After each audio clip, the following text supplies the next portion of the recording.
the question comes up, what was a clan? I had that question as I was trying to write my master's thesis, which was comparing the highland and border clans between roughly 1300 and roughly 1600 in the realm of warfare. And I had to challenge a lot of my previous assumptions, especially as I was reading academic literature on one hand and what comes up on a Google search on the other hand. And I think that something that seems like such a basic question that we should all be on the same page as, it's really a lot more complex than that. I was wondering if we could start there and if you could help us out. Right. Well, I'm very, very happy to do that, Clayton, or to try and do that. So clan really means kindred.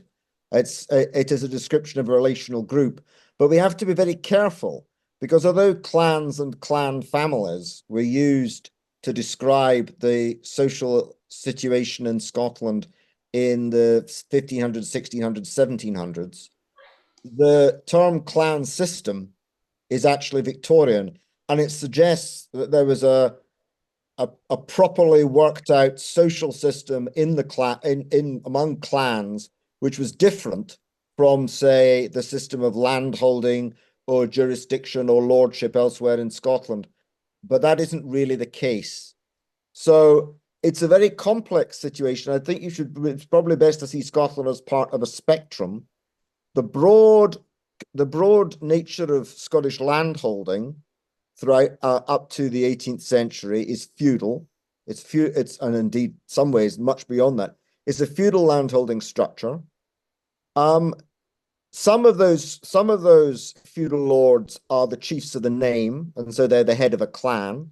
But effectively, the organization, the structure of their land holdings, their governance, all of that is not very distinguishable from somebody who isn't the chief of a clan. So figures like the chief of the name of Campbell Argyll, the chief of the name of Murray Athol.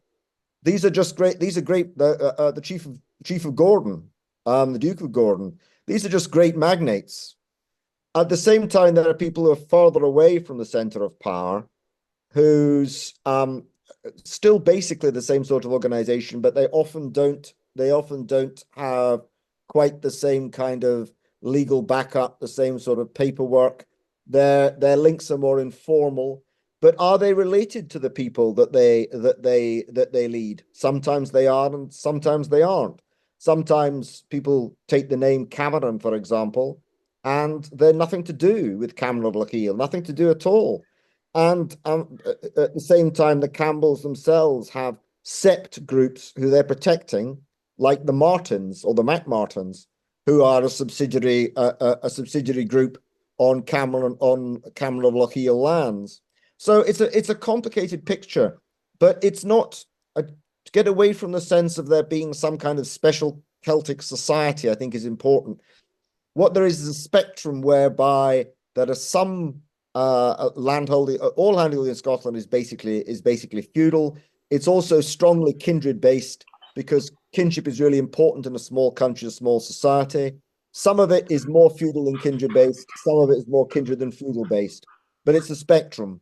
Basically, Cameron of Lochiel, MacDonald of Tynadreash, Murray of Athol are all people who can talk to each other, and they know the kind of world they live in, and the kind of lordships of barony or regality that they can exercise over their people.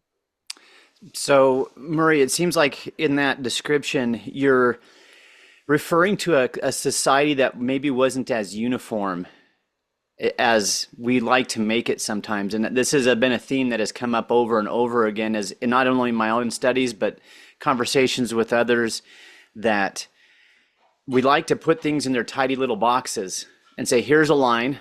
And on that side, it was like this. On this side, it was like this. And it's much more complex. Correct me if I'm wrong, it seemed like one of the factors in we were more like this, more like that, was actually how far or close we are to government authority. So that does play. It's not an absolutely fixed indicator, because some figures like the Gordons acted as powerful surrogate government authorities in the north. But yeah, there is a correspondence. I think the problem with the systematic thing we inherit is that it was designed to as part of a racialization of Scotland between Celtic tribal highlands and Anglo-Saxon feudal lowlands, but no such racialization division existed.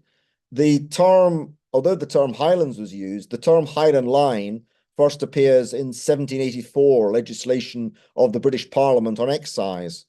And if you look at where the Highland line was, you can see that it cuts across the traditional Scottish county authorities. So one of the things that you have to ask yourself is, did people who travelled from Elgin to Keith become have to speak English in one place and Gaelic in the other?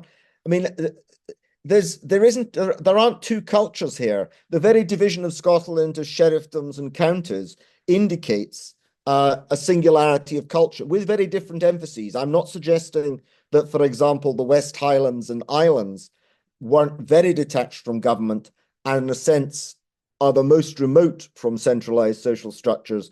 But that isn't true even of people like Camel of Lochiel, or like Cromarty, or like Seaforth, chief of the name of Macunye. All of those things very much part of a magnate culture, which for a long time acted to support the crown in Scotland. Now, thank you for pointing that out. That reminds me of something that Ali Cathcart had pointed out, that, well, it reminds me of things that she's pointed out, and Martin McGregor. I heard Martin say in an interview with Bruce Fumi that he doesn't like the term clan system, and you just pointed out that it implies a uniformity that probably didn't exist, A, and B, in my conversation with Ali Cathcart, she pointed out that the clans in the Eastern Highlands had some different problems to figure out and to solve than those, let's say, in the Outer Hebrides. And they're just grappling with different, they're all Highland, Gaelic speaking people, but there's just different contexts to figure out. But I think even that's a problem, because one of the ways in which we interpret the Highlands is the Gaelic speaking area in 1746, after the Battle of Culloden, roughly coincides with what was subsequently legislated for as the Highland Line.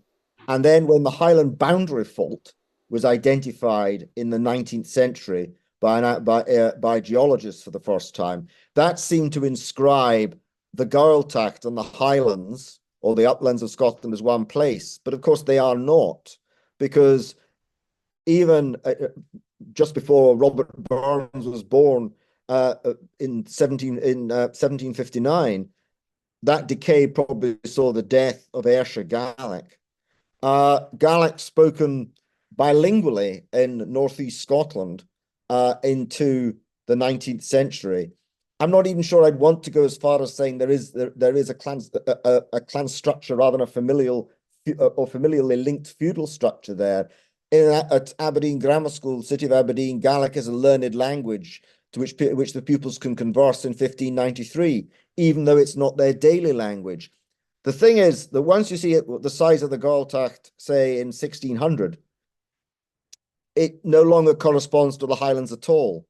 And so what one's really dealing with is trying to break the link which has now been fixed in our heads between the language and the geography, because that link only existed at the time of Culloden and the final defeat of the Jacobites. That is so interesting, how that even if we did want to break the social structure down along linguistic lines, even if we did, which you're saying maybe we don't want to, but even if we did, it's so much harder than, well, see where the mountains start right there? That's where they speak Gaelic. You can't do that. No, can't do that. And one of the things you get, for example, in the northeast of Scotland and Aberdeenshire, is that you get a lot of bilingualism, and you get a lot of names which are Gaelic names and and Scots names in the same county because the county was bilingual to quite a late date. But also you've got a situation where, say, for example, in the 1745 Rising, soldiers of Glengarry's regiment writing for leave. There's one who chimed in and said, "My wife's just had a baby. Can I, go off for have some leave?" But paternity leave from the Jacobite army. Now, there's a thought.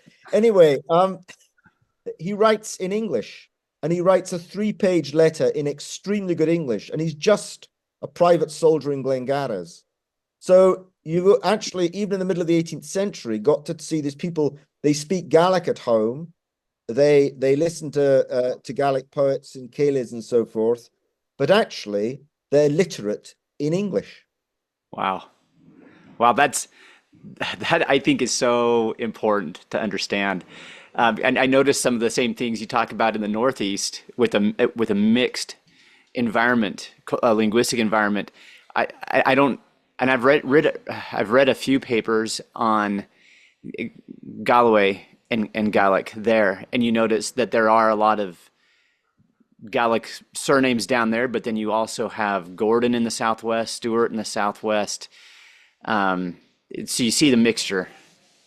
And to be beyond that mixture, if we're going to the southern uplands, then if we're talking about Elliots or Armstrongs or Nixons, we're talking about people who never spoke Gaelic or whose ancestors only spoke Gaelic at some incredibly remote date. So, but whose organization, in some ways, the organization of border families like the Elliots is actually much closer to what we think of as the clan system than the organization of, for example, the estates of Macintosh of Macintosh. Wow. That's I love the messiness of it. I love I love that just we really got to be hesitant to draw some of these lines. I love it. Absolutely. It's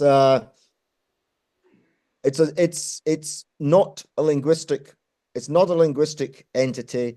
It's not a discrete social organization, and it's not geographically limited. It is, as you say, roughly speaking, best to think that when it's distant, most distant from centers of royal power, either direct or indirect, be it a local big magnate like the Campbell or Gordon, then it's most informal, but still fundamentally feudal.